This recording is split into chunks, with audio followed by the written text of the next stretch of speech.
Oh, that's dangerous. Oh, not according to him.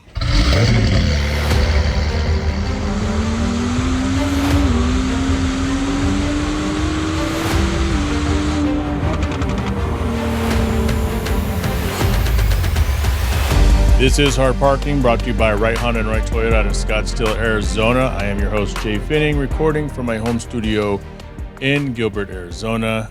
Just got back from Seattle. One of my dear friends turned 50, and so myself, my wife, my friend Crump, and his wife went out to Seattle to visit Alex and Jen. It's one of those relationships that, I really value, especially in today's political climate. Alex and I do not see eye to eye on probably anything when it comes to politics, and we never talk about it. And one of the inspirations recently is, Adam Carolla, who has always been kind of an inspiring podcaster to me, although he's kind of way over on the political stuff now. But, he recently got a star on the Walk of Fame, and Jimmy Kimmel presented him. And I'm thinking, God, they've been best friends for so long. And they couldn't be any further as well, yet their relationship is so strong that Jimmy presented him, and they were laughing about it and talking about it. And I think it's rare to have a relationship with somebody that's like that. Alex he's in my Fab Five, and nothing's going to probably ever come between us when it comes to that BS, because you can't let stuff like that split up your family. Coming up on today's show, Nate Robertson of Arcus Foundry SparkForge is in studio, and we talk about technology, AI, and we even bring up an issue that we're having here in the Phoenix area where a local content producer, content creator, I guess we would call him, and someone who's pretty much, he's well known in the car scene, and what he's been doing with AI, that's been a really big point of controversy here. Nate and I do touch on that, so you do not want to miss that conversation. Is what he's doing legal? Is it ethical? Is it moral? Does one thing have nothing to do with the other? Where do you fall on that discussion?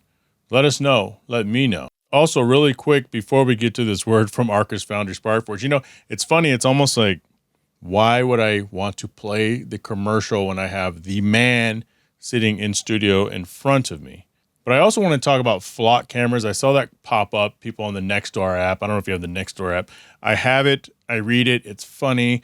But, flock cameras has been kind of a big deal. And so I decided to look up, what's the big deal on flock cameras? And I actually wanted to talk about this a few episodes ago. I just didn't have the opportunity to talk about it. But for those of you who don't know, flock cameras are a series of surveillance cameras that are put in cities. And a lot of times it's used to track movements and locations of things. I think a lot of people are concerned for privacy. A lot of people are concerned that Big Brother is watching, that it could be used for political purposes, for hunting down possibly migrants. Those are all reasonable concerns. A lot of car people are wondering, what about speeding tickets? And, because traffic tickets are terrible. Not traffic tickets, but like the traffic light tickets.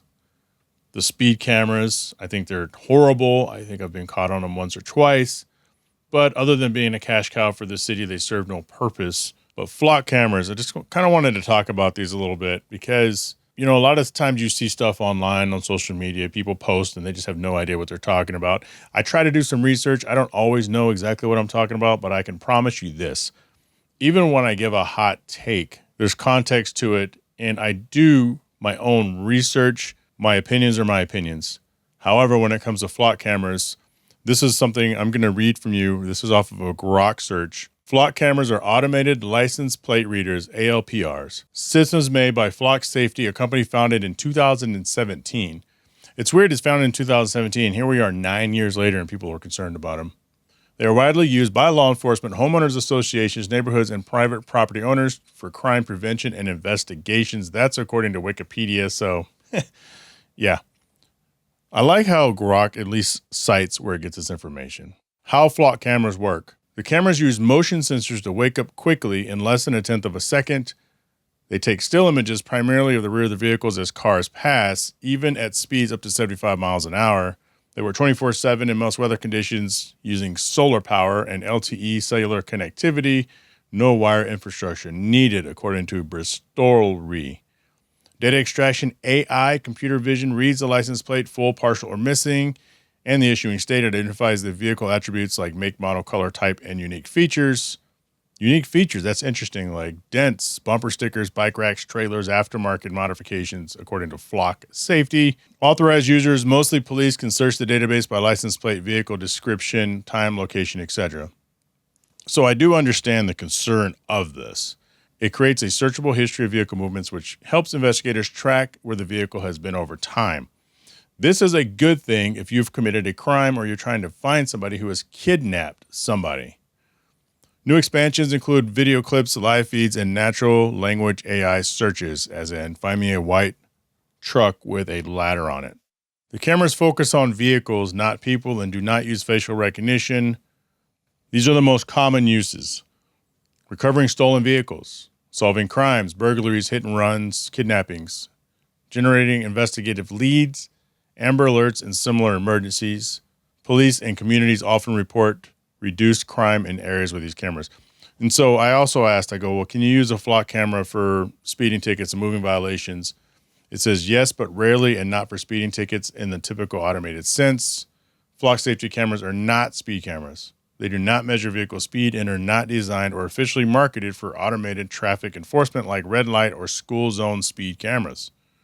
Flock officially states that their cameras lack speed detection capabilities. Many police departments publicly emphasize that Flock is for investigative purposes only and is not used for traffic tickets or moving violations. So I do understand the concern.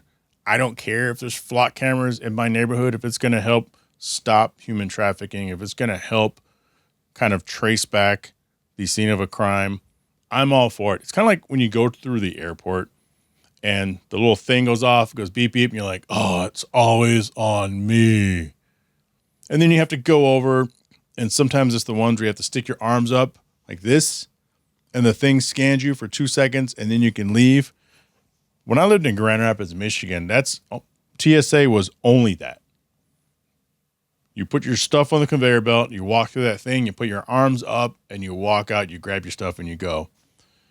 Wow, what a mild inconvenience. I'd rather them be safe than me and my family be sorry because they let some wacko onto the plane. Flock cameras in this use to me are very similar. You can disagree with it. I know my guests would probably really disagree with it, and I understand why, but I'm not worried about them, at least not right now. So why not speeding tickets? Flock cameras operate still images, mainly rear views and vehicle details, but lacks radar, LiDAR, or other speed measuring technology. So not worried about it. Coming up after this word from Arcus Foundry Spark Forge, Nate Robertson. If you run a business and you're tired of juggling tools, chasing logins, and constantly feeling like the tech side of things is heavier than it should be, this might hit close to home.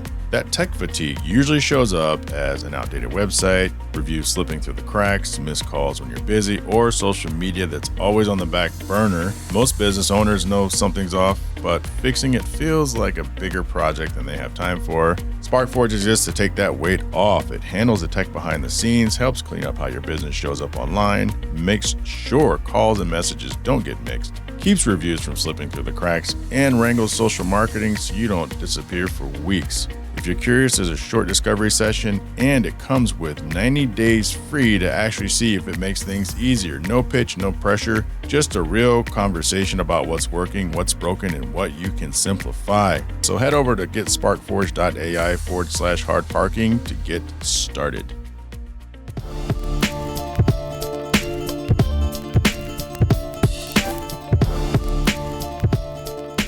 Well, look who stopped by the studio, Mr. Nate. Hello. Yeah, this is the man behind SparkForge Arcus Foundry, Nate AF.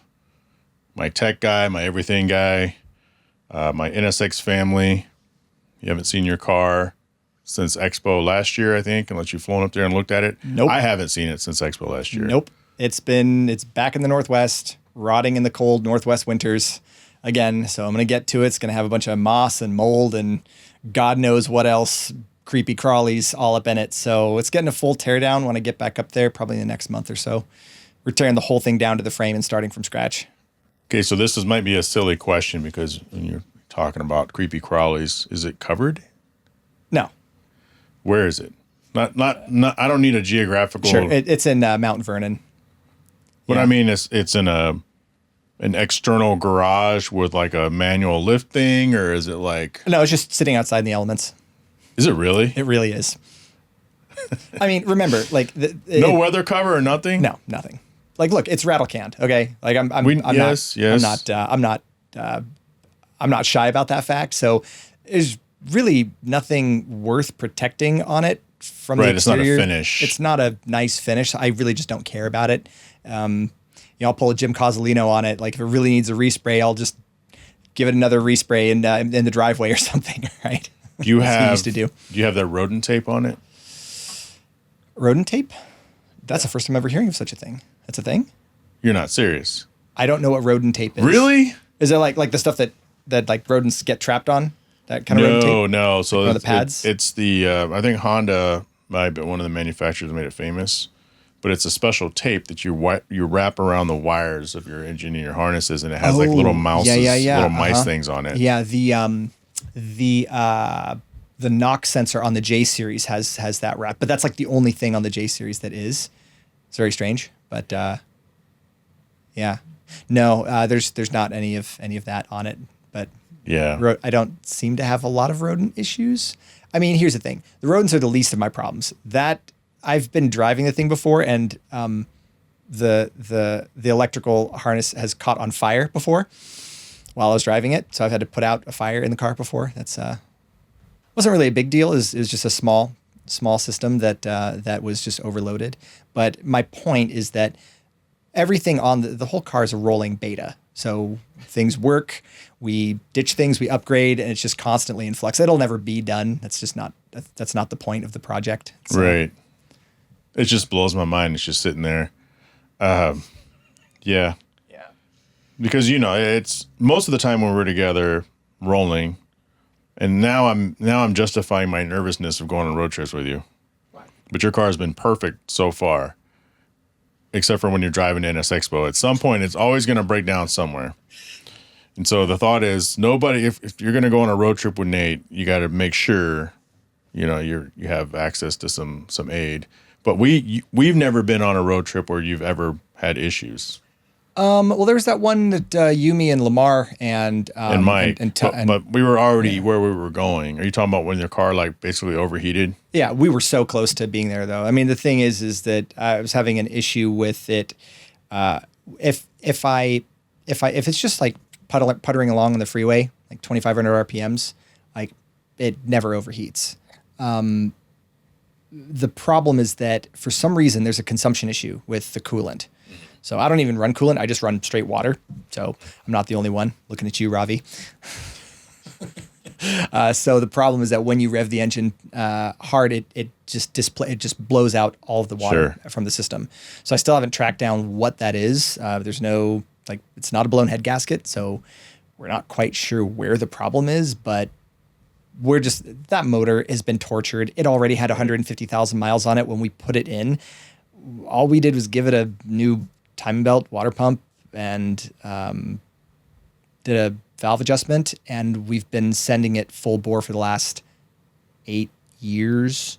Yeah. So it's, I mean, I think it's time for an upgrade. So. And you've taken it everywhere, and even in that story, you're like, "Hey guys, I'm having issues." We're like, "All right, cool." We went to the wrong house, and then you were ready to roll by the time we did a U-turn and came back. Yeah. And then you were good, except for your headlight issue, because we got to Lamar's place and you had some goofy wiring. So then we had to have you right in between us because you had no lights and it was dark. Yeah, I figured out what it is. It's there's a module underneath the cover on underneath the cover on top of the steering column on the NSX, and it's a module that controls the headlights.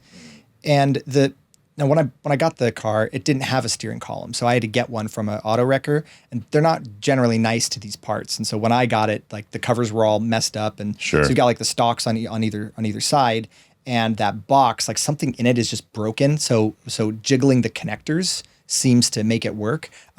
All that's going away. So all of this time around, we've retrofitted every wiring harness on the NSX, but there's still a lot of NSX garbage there. Garbage, respectfully, it's just 30 years old, right? Sure. So it's it's time for, and especially for this car, it's just like all of the wiring is it just needs to go. So it's time. So what's going on at Arcus? Oh man. Okay. So I'm going to keep this as non-technical as possible, but everything we do is hyper technical. So we'll keep it kind of surface level. We have, how about this? Yeah. We always churn listeners. Sure. So it's reckless for me to assume that even with your introduction, people really know much about you. Sure. Okay. So what's that on your shirt? Yeah. And So then who are you to that? This is my logo, Arcus Foundry. That's my company.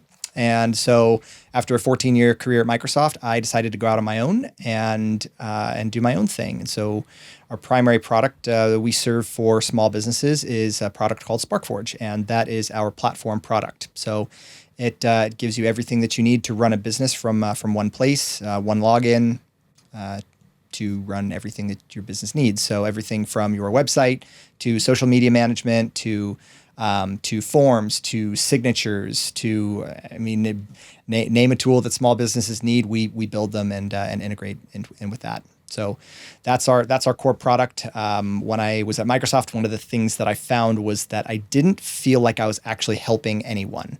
It's just a kind of a gear in the machine, as it were. And that was something that I felt was really missing from my ability to help people. And so something that I really wanted to do was that. The trouble is that I didn't want to end up in the help desk category, or maybe a Geek Squad replacement. I don't want to compete in that space. That's just not where we're at. Right. So focusing on business was there was the draw there. And the thing is that Microsoft didn't really have much of an impact there. But in a small business, I mean, the tools that we engineer and build for companies, I mean, it changes their entire outlook and it increases their ability to earn more. And so our services and fees, like it's something that makes them money, not costs them money in the end. So here's what we're going to do. I pulled out the read, the Arcus Foundry read. Sure. But I'm not going to read this. No, please What we're don't. going to do is we're going to jump to the commercial spot so I don't stumble through this. And then when we get back, we'll get caught up on what's going on at Arcus. Sure.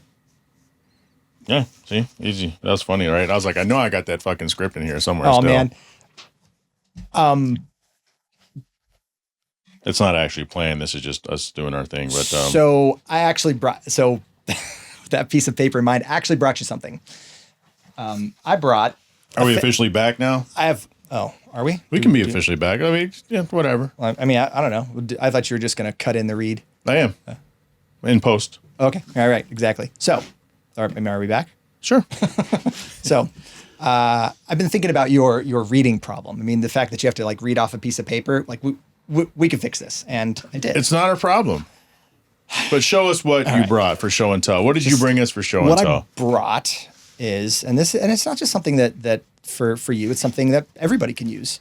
So I built a teleprompter system, and a teleprompter system is designed to use old crusty hardware that you might have. So if you've got like an old iPad or an old phone, and in my case, I have 2 old iPhones that I no longer use. I have since upgraded to a Pixel 10 Pro foldable. Somewhere I have a 14. Rad. If you haven't checked out the foldable game, definitely check out the Pixel 10 Pro. Did you see? Well, you weren't at Long Beach. Brandon Lee, he has one that opens up 3 ways. So it's like this. It's like this big when he opens it up. I think probably a Xiaomi or something. Have no idea what it is or where no you got U.S. it. carriers are selling them yet, but they're coming. So like the triple foldable. It's a triple. Awesome. The thing's about that big when it's open. Yeah, that's insane. So let me just put this thing together. And so what this is a we would try to focus on creators and helping people to create. I think that if you have the ability to create versus consume, I think I recommend that to anybody. But how to do that easily and just get started with creating content for yourself or for your own brand or for your company, whatever it is that you do or you have an inkling towards. I think that the barrier to entry is still really high, where people don't want to look like an idiot on camera and they don't really know where to start. So we figured, okay, well, let's get them, let's be able to get them a script and get them recording with hardware they already have without having to go out and purchase a bunch of crazy stuff. So this is a handheld phone setup with 2 mounts. So what I'm going to do here is I'm going to put I'm just going to turn this around. Okay, one phone here. This is your recording phone facing back at you. On the back, thing's got a couple cold shoe mounts on them. Yep. And then on your prompter phone, put that here. So now I've got this. Oh, I see what's going on there. You can walk around and you can read your script while it's recording. Yeah. That's nifty. Now to make it better, we've got another mode. So if you want desk mode, add that there. Now you pair a trigger with it. So it's just a little Bluetooth trigger that you can find on Amazon, maybe $15. So press this, it automatically starts the prompter and it starts recording. So we built a piece of software called Spark Prompt and Spark Deck, and those satisfy 2 different purposes within the same family. So Spark Deck pairs with OBS, so you can use old iPhones to record through OBS Studio. And again, pairing with the trigger, you can start and stop your record right from there, and it'll trigger your prompter to begin scrolling. So that's nifty. I don't know if it'll show up in camera, but you can demo it if you want. We can leave it for later or not. Yeah, I mean it's nifty. And I can see it working with other applications, because that's like a typical phone vlog setup. Right. Because they have, apps for that, but not an app where you have both devices like literally right there. Right. Exactly. They have a mirrored one where you can connect a mirror, but then you're kind of like trying to read this mirror thing, and so that's definitely solves a problem. Which is really cool. Obviously it would be very cumbersome otherwise. So we're trying to find a way to, again, just enable people to just start recording, get their script down. And for the Spark prompt, you can actually author your prompt. Like if you want to use ChatGPT or Claude to come up with what it is that you want to say, and then you send it to the prompter either from your PC or from the camera phone. So let's say if the camera phone is your main phone that you carry around every day, that's your daily driver, you load up Spark prompt, load up your prompt, pair your camera phone or pair your other phone for the prompter, and then it'll push the script to it. You press the go button and it'll automatically start scrolling and recording. That's cool, man. You've been using Claude, and it's been like a lifesaver for you, right? Yeah. Because I talk about AI sometimes, and there's a lot of doomerism out there. And I forgot who I'd mentioned that term to, and they go, "That's a new term. I never heard of doomerism." I was like, "Yeah, that's a term." Okay, doomer. Yeah, that's a term. Where AI is going to take all of our jobs and it's going to basically kill everybody off. But I always talk about the productivity and efficiency part of it. How's Claude been working for you? So how are the tools working? Because we're still kind of we're still technically in a beta. Yeah. Even though people think we have finished products, but no, we're all betas. We're all the test monkeys ourselves. I think so. So let's touch on the boomer. There's doomerism. Doomerism first. We'll look at what Meta just did. They have been logging the clicks of all of their employees for the last 6 months, maybe a year. And now they just laid off I think another 10,000 people because those jobs aren't going to come back because they've harvested all the clicks from their employees to figure out what it is that they do and how to automate that. So on the one hand, I do think it feels shitty.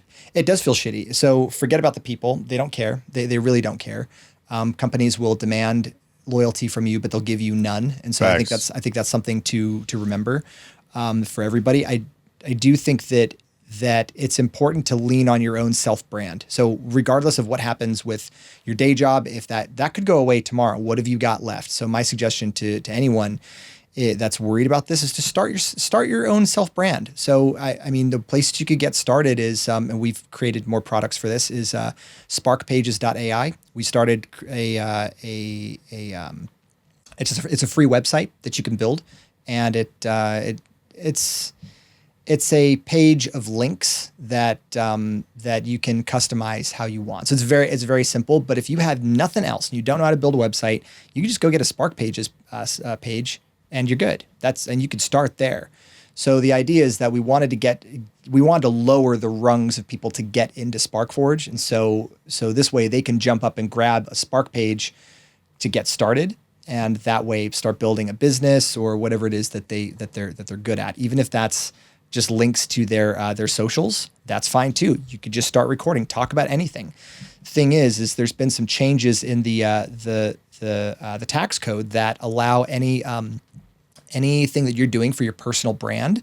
If you're talking about it, any clothes that you wear that are monogrammed, everything is a write-off. So the thing is, when you start thinking about your personal brand, you need to have your LLC at minimum. No, actually, because the thing is, it could be a sole prop, which is done through your social security number. So the government does allow you to write these things off. So the thing is, if you were to vlog everything that you're doing, from the food that you eat to the clothes that you wear, whatever it is, to the gas you put in your car, like all of it, as long as you're recording it for content, that is a business scenario. So you can write that off. I think those are really important, especially now with inflation being what it is. You've got inflation, layoffs, a lot of uncertainty. But back to the AI stuff, I think it's an incredible opportunity, because something that, and I'll give you an example. What I've been able to build in the last 3 months with Claude would have taken an engineering division 3 years with 30 people. So, I mean, I just did that in like 3 months. Yeah. So it's pretty incredible what you can what you can build, for sure. You're a part of the problem. I guess so. I guess you so. just laid off 30 people that have been working for you for 3 years. Let me put it to you like this. Once upon a time, the Painters Union once famously tried to ban paint rollers. That's funny. Isn't it? Because at one point, that was taking the gerbs. Yeah.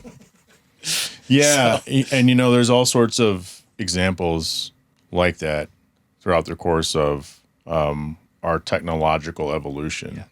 And so I think the biggest thing right now is the data centers, and they're taking this and they're taking that. And it sounds like the biggest barrier to our progress is not being able to get that stuff passed or get those things built. And a lot of the stuff that I've heard is that, if these anti-productivity people would have won, the internet wouldn't be where it's at today. True. We have tons of examples of things that through the progression of technology is what makes our life easy. There's a Harvard study that you just reminded me of, and it was a study where they separated students into two groups. One group had a task of creating the perfect clay pot. And the other group, they had the task of creating as many pots as possible. It doesn't matter the quality. Just make as many as you can. Just churn out as many as you can. They both had the same amount of time.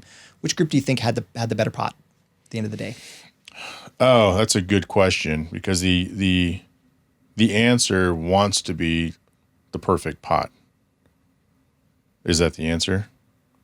Didn't think so. It's not. But that's what you want to say. Yeah, right. It seems like it's the obvious one, but the because they spent too much time trying to make the perfect pot and never actually progressed. I mean, they had the same amount of time, but the thing is that you've got iterations. So with the other team, they got their production down, so they were just moving as fast as possible. And as a consequence of that is that it got more efficient, and they built a clay pot that was way better than the team that had only one opportunity. So what I'm getting at here is iterations matter. And so if you look at we can pivot back to car engines. They've gotten super efficient over time because they've been able to develop them at scale. Billions of these engines created, they get all this data to make it better and better and better. But if they had just one opportunity to create the perfect engine, it wouldn't be very good. There's no progression. So the thing is when you have when you have the government getting involved and you have regulation around this, it does stifle the innovation. Like it always does. But the thing is that when you look at the economy at large, you kind of you can't have these massive disruptions with lots of people being laid off. If you do this, it's not the entire economy suffers. More people getting laid off. There's a fine balance where you want that turnover, but it can't be too much or too little. It's just, I don't think people really understand that this ecosystem that we've got it's so fragile. It's so fragile.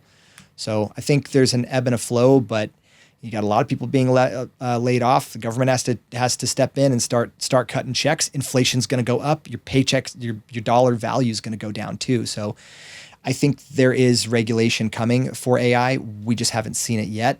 I think the big debate is state level versus federal. You know, I think what I've heard is if it's a state level, it's going to be a complete disaster. Doesn't make any sense. I mean, this is going to be a slight topic pivot momentarily, only to illustrate a point, but Roe v. Wade being overturned wasn't about what everyone thinks it is about. It's actually about returning rights to the states. And so the same thing here is that states should have a right to self-regulate their own industries. And you look at all these states; they have their own ways that they make money. So Wyoming, they're very friendly to businesses. Montana's really good if you want to buy an expensive car and not pay local taxes, right? And they know this. All these states know that. They know that there are predatory practices in other state legislatures that they can use to earn money for themselves with adding a reprieve. That's always going to be the case. People are going to go where they're treated best financially, and they should. They should. Can you move this out of the way so it doesn't try to focus on that? Good point. Those are weird things I've had happen before. Yeah. So the Roe v. Wade that was just used as an example of states getting it only, right? Because I think that's a good example. But I think digital is different in a sense, right? So I think I would be in favor of some sort of regulation on a federal level, but it's got to be things that make sense. Right. And some things I think are obviously they make sense. We have a local guy here, and he'd asked, he goes, maybe I can come on the podcast to talk about it. And I thought about it. I'm like, that might work for a few debates, but I don't. But let me tell you what he was doing, because you're going to have an opinion on this. What he's doing is he's using AI to take local models, local girls in the car scene, and you know where this is going, maybe, and create images of them posing on his car or next to his car. Oh, that's dangerous. Oh, not according to him, but boy. Yeah, exactly. And he's like, well, I'm trying to teach everyone a lesson about the dangers of AI, because I reached out to him because someone reached out to me. He's like, hey, you know this person? I'm like, yeah, we're cool. We're cordial.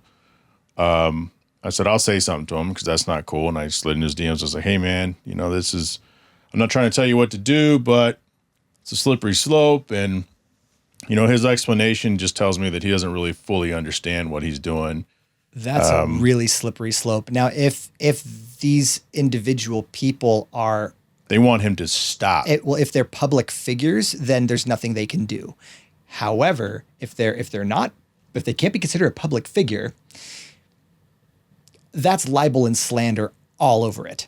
Like that's lawsuit material. I wouldn't wish that on my worst enemy. Like that's a really dumb thing to do. Just to prove a point. It's just a really ugly way to illustrate it. It is. Like, I understand it, but just not the right way to go about it. And his thought is, being a topic of conversation is always good. And I'm like, yeah, not really. It just makes you look like an asshole. Yeah, and he obviously doesn't really care, and he still hasn't taken him down. But the thing is, when these people have reached out to him, he not only does he not take them down, he just blocks them. Right. If you're a public figure, you have a legal team for that, and your legal team will step in. There's nothing they can do. If you're a public figure, libel and slander laws don't apply. And I'll give you a really good example of this. 2008, Hillary Clinton's running, and She says that if she gets elected, she's gonna work to get the game GTA banned. Rockstar, based out of Australia, they respond with saying that if Mrs. Clinton wins the presidency, we're going to give her an honorary figure status in Grand Theft Auto as a prostitute. Now, they obviously didn't do that, but if you go into GTA 4, I think, the Statue of Liberty, it's Hillary Clinton's face. So she didn't win, and she ended up getting a cameo anyway, but that was the threat, right? And this comes down to personal choice of what we like. As a constitutionalist, personally, I don't really like the idea of a federal government stepping on my rights. It's one of the reasons why I moved to Arizona, is because Washington was just way too oppressive. They went way too far. California's gone too far, and and maybe I'm the odd man out, but I think you should go where you're treated best and where your values are enshrined. And I don't think that you should be forced to remain in a state that doesn't espouse your own values. So we have the ability in this federation to move to the state that we want. So you could move to Texas, you can move to California, wherever you want to go, there's a state for you. But when you have really heavy-handed federal legislation, that kind of disappears. So that's where the offense begins with regards to the Constitution, at least from my perspective. Yeah, I would, and I haven't looked into it as far as the Hillary Clinton thing goes, but I think if they don't call that Hillary Clinton, it's nothing more than a likeness to her. It doesn't matter if it is. She's a public figure. They can say whatever they want, and they can do whatever they want. There's no limits to it.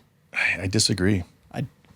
That's my understanding. I disagree. For the law. Yeah, I disagree, because if I were to generate Brad Pitt sitting in my car, and you couldn't tell unless you knew that at 100% wasn't Brad Pitt in the car, if they cared enough, his legal team could reach out and say he was never there. We're talking about likeness rights? Okay. We're talking about likeness. I got you. Okay. That's it. Yeah. Yeah. But likeness rights, that's different from and so that's okay. All right. So we're on the same page with that. So as far as these girls, these look like real photos, because his defense is, well, they're AI and AI. I'm like, no, that's, if I'm like, I was never in Nate's car.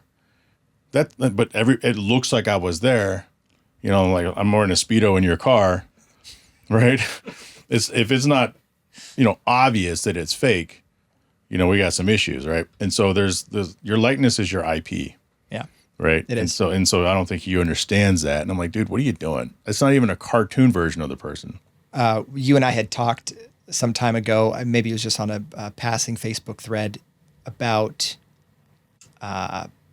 tickets. So the photo, photo tickets. And they're everywhere now. So there's a product that you can buy it's a ring that you put on that has like an extra finger. So whatever you're doing and anyone takes a picture, it'd be like, that's AI.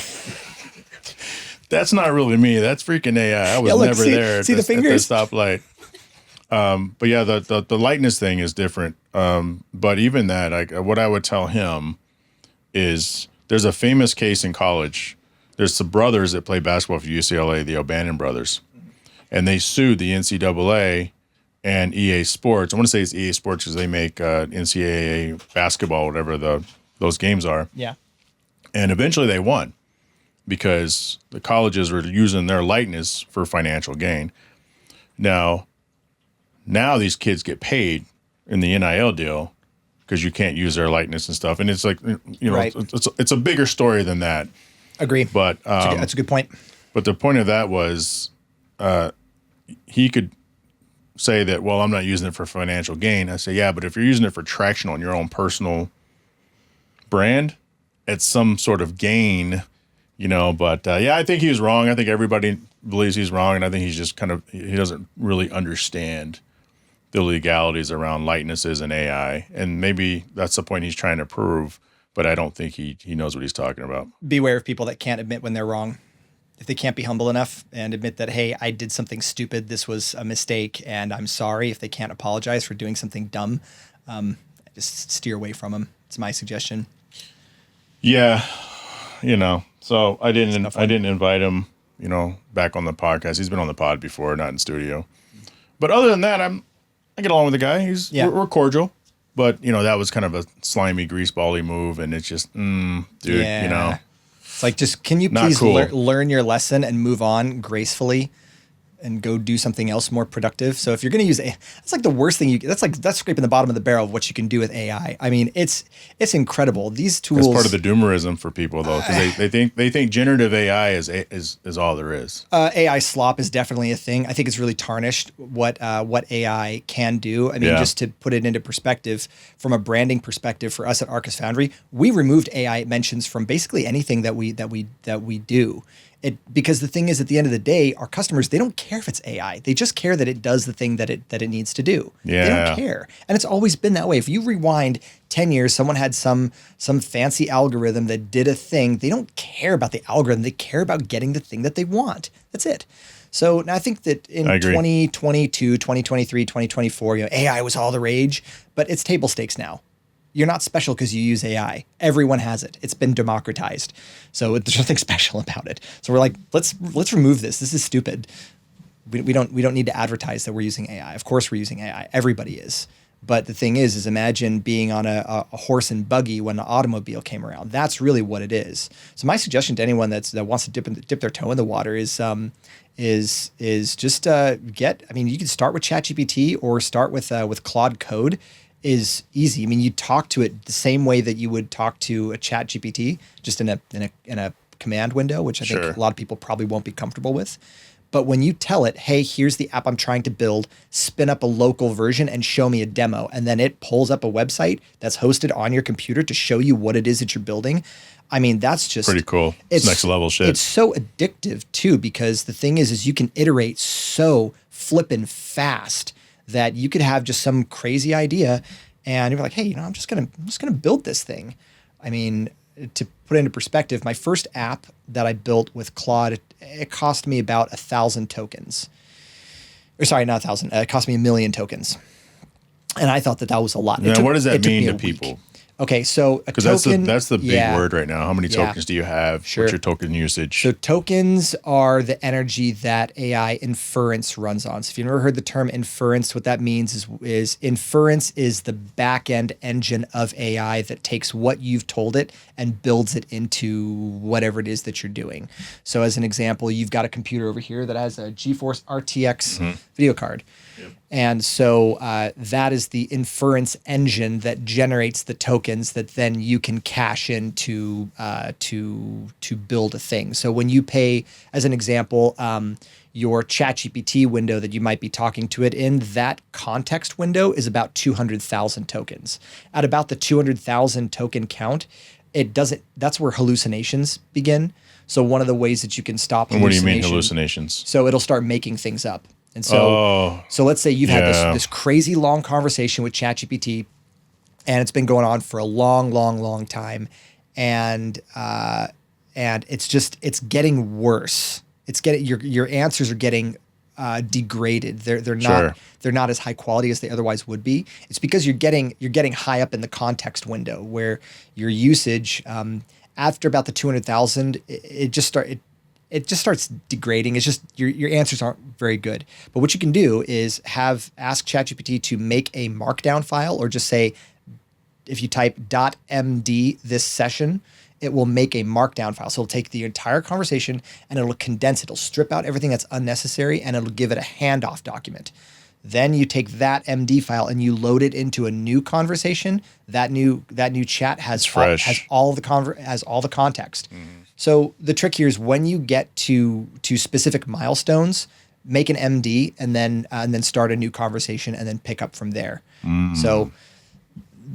So that way your context window stays nice and fresh. You're getting fresh answers, and like the quality is just a lot higher. Also, for Claude specifically, if you use it during the day, you're not getting the best experience. Because everybody's using it? Everybody's using it. Mm. So the whole system is degraded over just because everyone's using it. And I found over a 3-month, I'm going to call it a binge. It's a 3-month binge of just creating new products with Claude. It works really best around between like 2 and 6 a.m. And 6 a.m., that's when your token cost actually increases. So it's like surge rates. So, Interesting. So I found myself just pulling all-nighters, just coding all night. I'm like, this is great. I mean, it works perfectly, but during the day, It's kind of fascinating because I can promise you, you're not even your average, like well over to the 90th percentile users of any of these prompt-based AI systems have no idea about token usage and resource usage. No, they hide all that. And I mean, yeah, because at the end of the day, it's like, hey, my internet is slow. Oh, my phone is slowing down because I've already reached my freaking data plan for the end of the month, right? I mean, that's essentially what this kind of is. You know, do you want to buy more plan, or if everyone's on? Oh, you go to a public event, your service sucks because everybody's on the Wi-Fi. Same thing. Yeah, everybody. And then once it starts thinning out, now you can send a text message or a picture or something to somebody. So essentially that's what's going on, right? Yeah. Yeah. It's funny that I think not OpenAI, XAI. Oh, Grok? Yeah. So their entire Kentucky data center just got annexed into to serve Claude. So Elon's now selling compute to Claude because Claude Anthropic doesn't have enough. They don't have enough compute, and you can't build these data centers fast enough.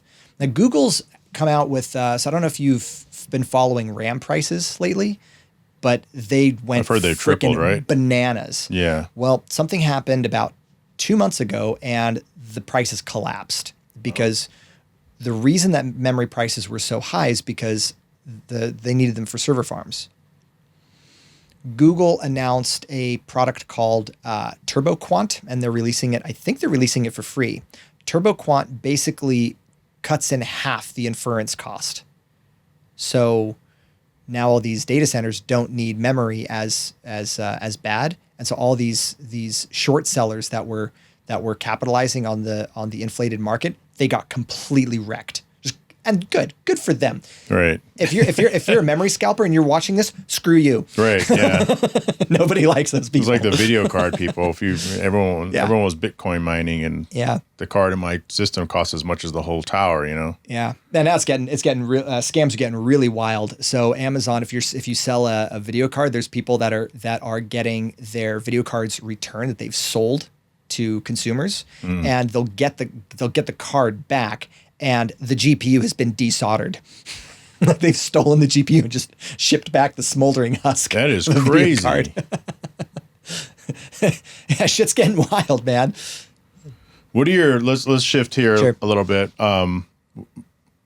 Wes from One Drink Wednesday, my good friend Wes Tankersley, sent me a picture today of a Prelude. He finally saw one in person. I actually liked the car. I said, yeah, they're a good looking car. They're just kind of overpriced for what they deliver, and they're going to come out with a better one. I think we may have talked about it at some point. We've talked about a few of the cars.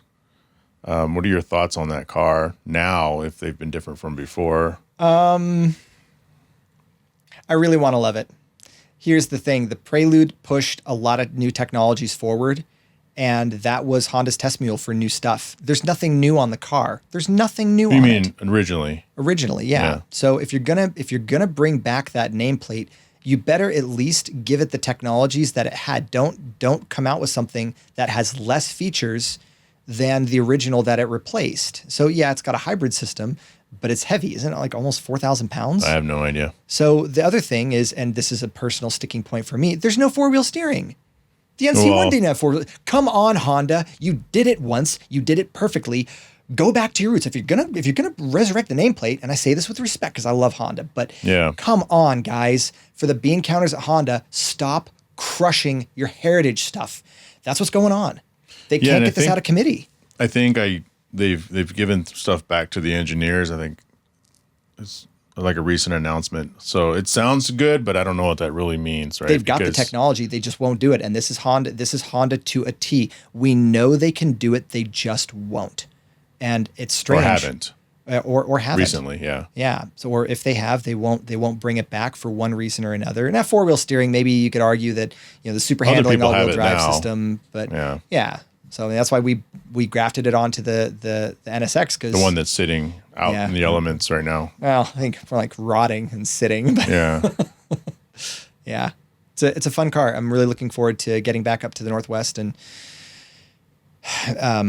just resurrecting it. And this is something that happened every year when I lived up there, is that there's just a lot of stuff that would break during the year and I have to go back and re-engineer it and fix it and solve problems.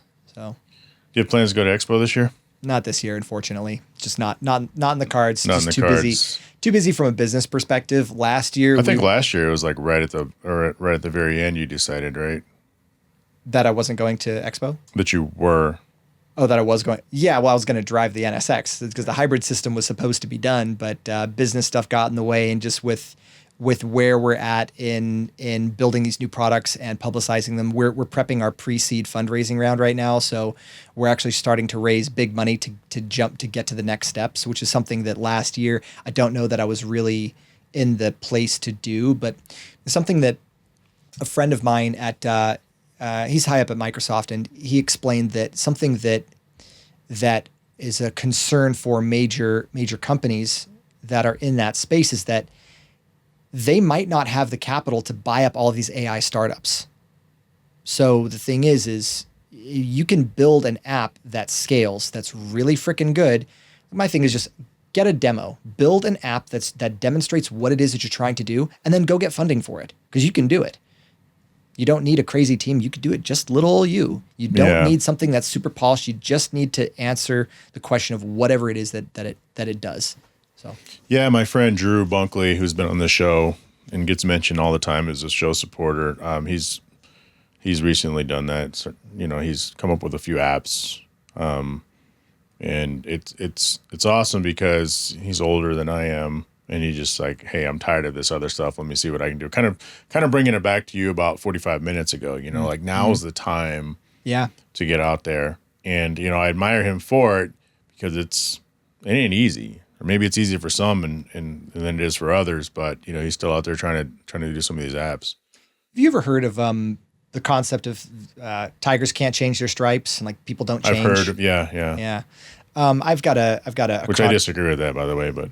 Same. And I have a counter theory to that. And it's not that people are capable of change or not. It's the circumstance surrounding the change. See, if you have the situation has to be so bad where the change offers relief. That's how you get people to change. So once they can see, it's kind of like that. Have you seen that image of Rick prying Morty's eyes open? I think so. It's pretty good. And that's kind of what this is. So it's like if you can open your eyes and just dip your toe, just start creating something. Because if you can use AI to increase your productivity, that's what's going to allow you to keep your job or get a raise or get promoted, right? Yeah. They don't care how the work is getting done, just that it's getting done. So the thing is, if you're resisting using these AI tools, you're shooting yourself in the foot. You're just shooting yourself, like everybody else is using it. Like again, back to the cart and buggy, right? It's just like you wouldn't think to do that unless you're Amish, maybe. With respect to the Amish, don't come after me. Much respect to them. They probably had a bunch of people lined up and were boycotting cars when they first came out. Maybe. I wouldn't put it past them. Yeah. What else you got? Brought this for you. Arcus Foundry keychain. It's just 3D printed or what? That is 3D printed from my incredibly talented engineer friend Dave at Prelude 3G or Prelude Engineering now. He's the guy that's done all the four-wheel steering swap and designed the motor mounts, and he's kept me alive. We'll say that. Because I'd like jerry-rig some dumb shit, and he actually takes it, makes it like production grade. Sure. Now, do I have to use it, or can I like put it on the wall of fame behind me? You can do whatever you want with it. By the way, there it is. I was looking for my fourth light earlier. Oh yeah, there it is. I was like, where's the fourth one? It's on. It's literally right behind me.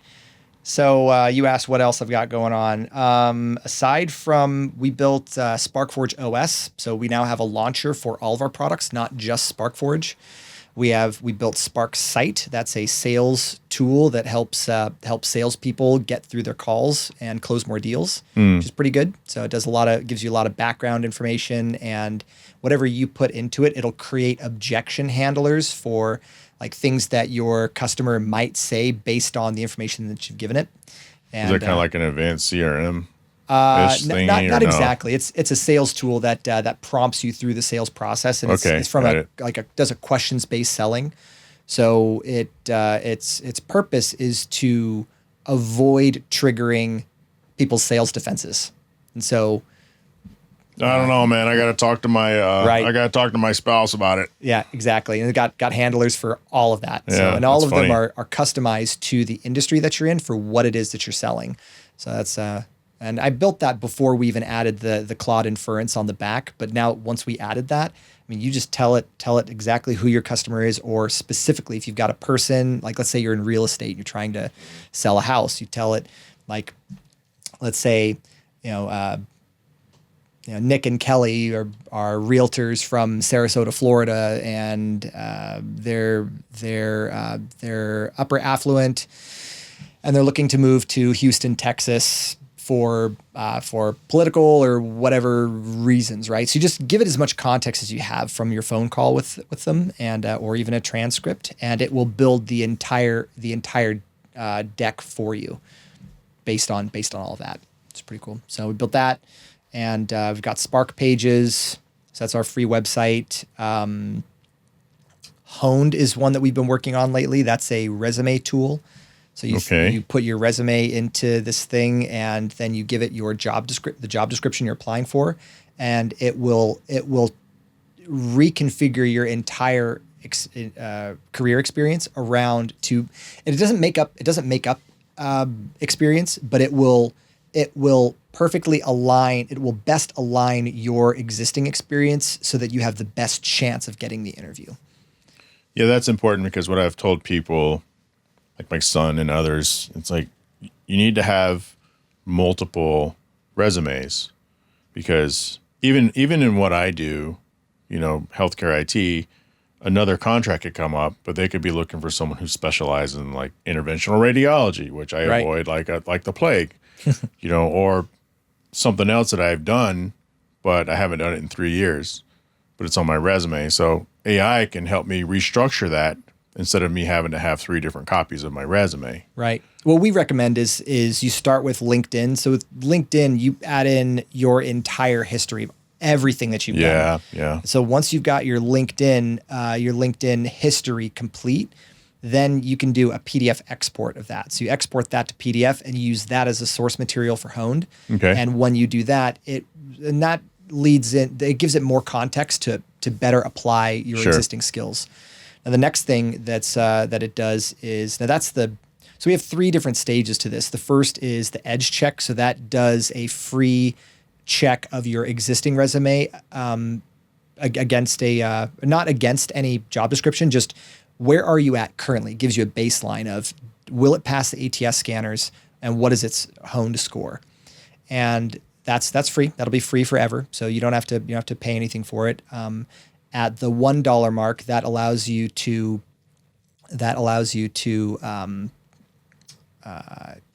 edit it. So it will create a new resume for you against a job description. So the third factor of this is the sharpen level. And so sharpen will take your entire history, and this is where we get into career intelligence. This whole thing is a career intelligence tool, but it will surface 5 to 7 other job titles that maybe you hadn't thought of. So this will expand your horizons and tell you these are the jobs that you can go for, that you qualify for with your specific experience, and it even gives you the pay bands. We pull that from the Bureau of Labor and Statistics. Nice. So that's kind of cool. Yeah. That's a lot of legwork for somebody that's actively looking, but automated, Yeah, I mean, well, that's $15 for that. Yeah, but even then, it's worth it, right? Because it's like, okay, what's out there? What I have all this experience, but I'm not quite sure, right? Where it's applicable out there, other than what I've, I'm great customer service. I guess I'm going to apply for a customer service job. Well, you might want to look at these other things based on your experience. Well, let's take it a step further. I mean, I've got a couple of old friends that they're in the tech field. They cannot find work, super qualified. And they're posting on LinkedIn that they're getting shot down for delivery driver roles and cashier roles. I'm like, those roles don't they're incongruent with your experience. Why are you? Of course, you're going to get turned down. Someone's going to look at this and be like, you are way overqualified, and you're going to be gone next week the second you get a better offer, right? Of course, you're not getting hired. So the thing is if you're applying, you need to know what jobs you could be applying for, not just the ones that everybody else is. So, and I don't know of any other tools that do this. So I figured I'd build one. So it's dedicated to my friend John, because I saw him struggling and suffering and refusing to try to use AI to do anything. And so I figured with a lot more layoffs coming, this could be a good, another way that we could help people. That's like at the heart of everything I do. If it's not going to help people, I'm just not going to do it. Sure. Right. It doesn't help me sleep well at night. Knowing that there's a lot of people out there that are suffering in one way or the other, and I can use my mind to alleviate some of that. So, and at $1, it's $1 per scan. So at this point, you can spam resumes out there that are perfectly tailored to the job that you're applying for. So that increases your chances big time. So it'll remove AI tells or like basically AI jargon. It'll make it readable for the recruiter in the format that they want. All these people that got these multiple columns, all this crap, recruiters really only read it in one style. That's what they want. And if they can't get to their information that they need in 7 seconds, it's in the recycle bin. That's it. That's how it works. You've got 7 seconds to make an impression. And like they read it in an F pattern. So they read it in an F pattern. So one of the things that Honed does, and we rank between there's 39 different recruiter signals that we rank for. And so it rearranges all of your data, all of your experience in the format that they want. So it increases the time that they're going to spend on your resume, and it increases the chances that you're actually going to get the interview. That's the trick, is you're just getting the interview. Yeah, that's the first step. Yeah. But you got to beat the ATS scanners to do it. Right. So it just makes it, and so that's a way that you could use AI to, and you don't even have to know anything about AI. You just use the tool the way that it would. And that's back to my original point of nobody gives a shit if it's got AI in it. As long as it does the thing, they don't care what's powering it. They don't care. You ready to try some of that awful fake alcohol you bought me? So for those of you that don't know, Jay's birthday. Hold on, I'm gonna get you the bottle. Right, Go ahead. Right. You can even drink straight out of it if you want. Why? Because you're never gonna drink it. No, I'm never gonna drink it. But I kept it because it's a cool little bottle. Oh, come on! You're gonna make me drink alone? There. I just want you to show people what it is. Right. So this is our premium hogwash. Oh, here we go. Run the camera. So here's our premium hogwash here. And this is I'll take some B-roll of it. It is a distilled non-alcoholic agave spirit. So some years ago, your boy decided to give up alcohol, but I still drink. It's just non-alcoholic. It's the same thing as switching to decaf, right? So I just figured. You see those dangerous chemicals that Starbucks got in trouble for using in their decaf coffee? You got to do Swiss water processed for sure. Yeah. So I just switched to doing non-alcoholic stuff and just figured why not give it a shot. And I don't really like the feeling of being drunk. I don't miss it, but I enjoy the flavor and the taste. So non-alcoholic beers are great. The Heineken Zero, perfect. Really scratches that itch. I figured okay, keep the ritual, but ditch the chemical components, right? Let me smell this stuff. Oh, it's a twist. Sorry, I thought it was a pull-off cork. I didn't break it. Whoa. Holy shit. Actually smells like agave. Actually smells like mezcal. Right. You really going to make me drink out of this? All right. I'll do it. You can, yeah. I don't really have anything for you in here. Okay. Pinky's out. So my thought was, it smells like mezcal, and Jay don't like mezcal.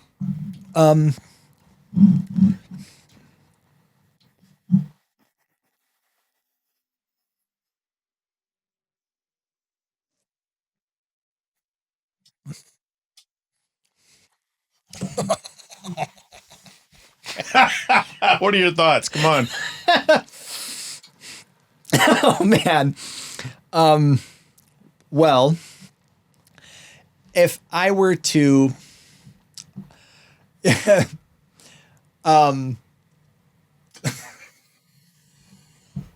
It's spicy mildew water is what it is. That's what it is. Well, I appreciate it anyway. It was just, yeah. It's a nice bottle. If you need to use something to hold the door open, you could use this as a fancy doorstop. I think that's what non-alcoholic wine is typically. I had a friend that had a Magnum bottle of non-alcoholic wine for like a decade, and that's what she used it for, as a doorstop. So, yeah, this is not great. But again, it's like we were talking about. Non-alcoholic beverages are kind of like bargain hunting. Yeah. You just expect that what you're going to find is it's all going to be crap. But every now and again, you'll find something really good. Yeah. Every now and again, but it just expect to go in disappointed, and you might not actually be when you find something good. Nate, thanks for coming through. Yeah, my pleasure. Thanks for having me.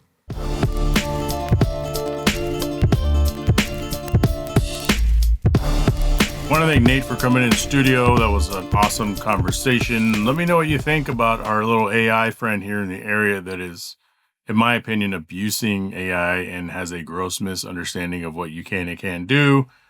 And meanwhile, ruffling a lot of feathers, and this is what I told this person, all we have really is our reputation. And if you don't care about your reputation, then you don't care. At the end of the day, he's got to, sleep in the bed that he makes or he doesn't make. And he's got to deal with this. And hopefully people don't turn to violence against him.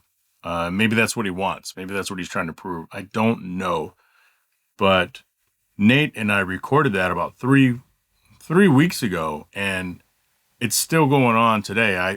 One of my concerns about that conversation was, wow, by the time this episode comes out, maybe this person would have chilled. No, double and tripling down. I just don't think it's a good idea. Want to thank Right Honda and Right Toyota Arcus Foundry, of course, Mr. Sparkforge himself. AutoCannon officially licensed Honda and Acura gear. Want to thank Kuya Automotive out of Winter Garden, Florida. Automotive Specialty Tool out of Owings Mills, Maryland. Big House, Small Home Design out of Traverse City, Michigan.